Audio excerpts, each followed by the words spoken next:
Allocation season's here. Let's talk about 5 bottles that I'm chasing this year.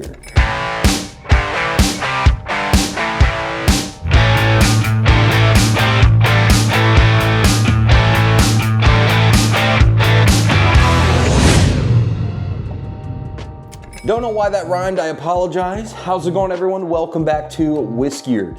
Today, we're talking about 5 bottles that I will definitely be hunting for this allocation season. Little background for those of you that don't know what allocation season means. We're talking about that October through around January timeframe where all the larger distilleries that have their highly allocated products, that's when these products tend to come out, such as your Buffalo Trace Antique Collection, your Pappy Van Winkle, some of the really big names that people have been hunting for years for, those come out during this time frame. So I thought I'd put a fun little list together to talk about my top 5, starting from 5 all the way up to number 1. One that I'm absolutely chasing for. It's my unicorn. 5 being a bottle I actually own, but a different year. Let's get right into it. Coming in at number 5 is Weller 12 year. Now, I will openly admit, I am not normally a fan of Weller 12. I've had quite a bit of bottles, not owned myself because I never bought it. I passed it up because I wasn't a fan when I had a taste of it at a bar or at a buddy's house. One day, I was at Security Discount Liquors when I still lived in Colorado Springs, and the liquor store owner said, hey, I want to blind you guys on something. He had this Green River Wheated, Ben Holiday Soft Red Wheat, and I think one other one, and we were all like, what is this? And he said, that's Weller 12. I said, there's no way. And he said, yes, it is. But this year, L23, if you had that laser code L23, there was something special about that year's release. It's got me itching, begging for more Weller 12 to taste like this. So that is why I'm hunting one. And look, during allocation season, that's sometimes when you can find the best prices on bourbon and whiskey. If stores are doing raffle events, whatever it may be, that's where you're gonna be able to find these highly allocated bottles for somewhat of a decent price. So if I can find a Weller 12 for $60 and it tastes anything like the L23 code, I'm gonna be a happy man. Coming in at number 4, Maker's Mark Cellar Aged. This was the 2023 release. As you can see, yeah, I loved it. I've been sharing this bottle with friends so much. Every single time I crack this bottle, I'm cracking it with somebody else because I absolutely love this Maker's Mark bottle. Now, I am a huge Maker's Mark fan. I am constantly recommending that people try Maker's Mark store picks if you're looking for Weller Foolproof, Weller 107, because it's a great wheated whiskey and it tastes similar to me. This cellar age was the best I've ever had to come out of the Maker's Mark distillery. And I saw a lot of people at the Kentucky Bourbon Festival were buying cellar ages up, and I was like, oh my gosh. I would have gone to that festival just for that bottle. Unfortunately, my schedule didn't line up to make it this year, but I am definitely hunting the cellar age, especially now that I see other folks have it in hand. It gets me even more excited. Coming in at number 3 is a bottle I do not have in hand. I've never tasted this bottle. I've never seen this bottle. It's like a majestic unicorn when it comes to whiskey bottles, and that is Jack Daniel's Coy Hill. I honestly am not even sure if they released it last year, but I do know they're releasing it this year. I even saw the Bourbon Junkies did a review on it. Seems like a lot of people are loving it. The ones that have tasted already, maybe got some media samples sent to them. But that is one bottle that just intrigues me so much because I haven't tasted it yet. I've never even seen one, held one, you name it.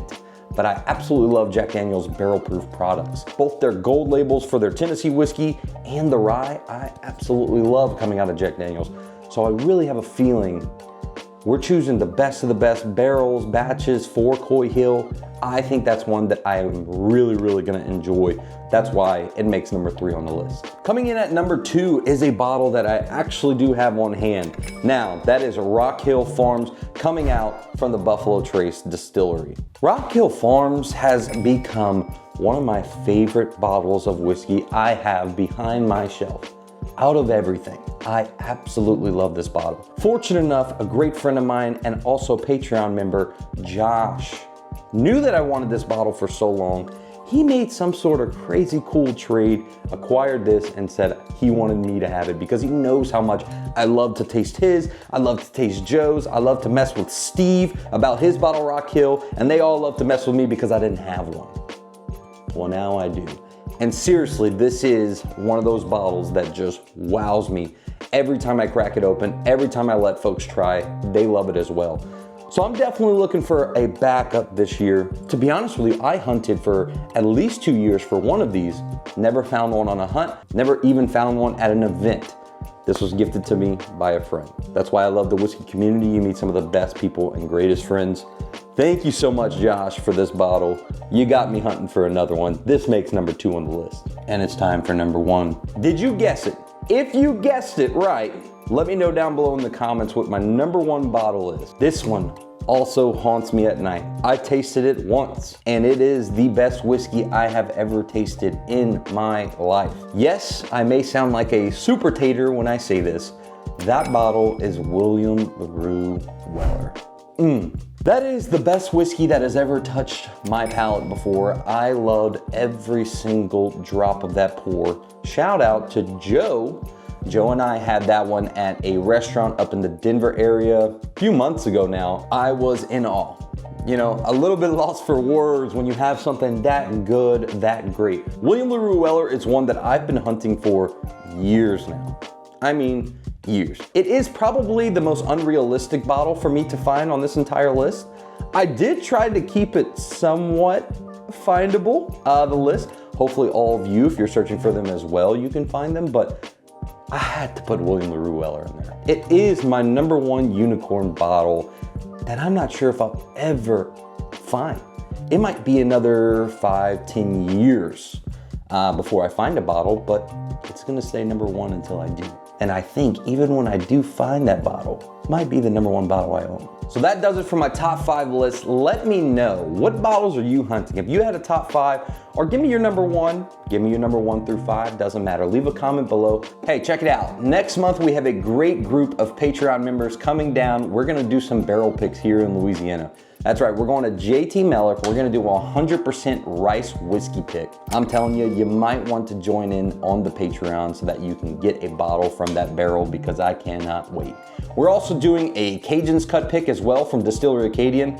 Stagg killer, okay? I just went to help them this weekend do a pick for another group in Mississippi and I was blown away. I can't wait till we do ours as well. Make sure you check out our Patreon. Links are below. Also, don't forget, download the Bottle Raiders app. I've been having so much fun using that app. I do it in my bourbon hunts. Also creating my taste list so I know what I'm looking for. Basically what I just added on this top 5, I'm going to add to my taste list today. Thank you guys so much for watching this video. I hope you enjoyed it and we'll see you in the next one.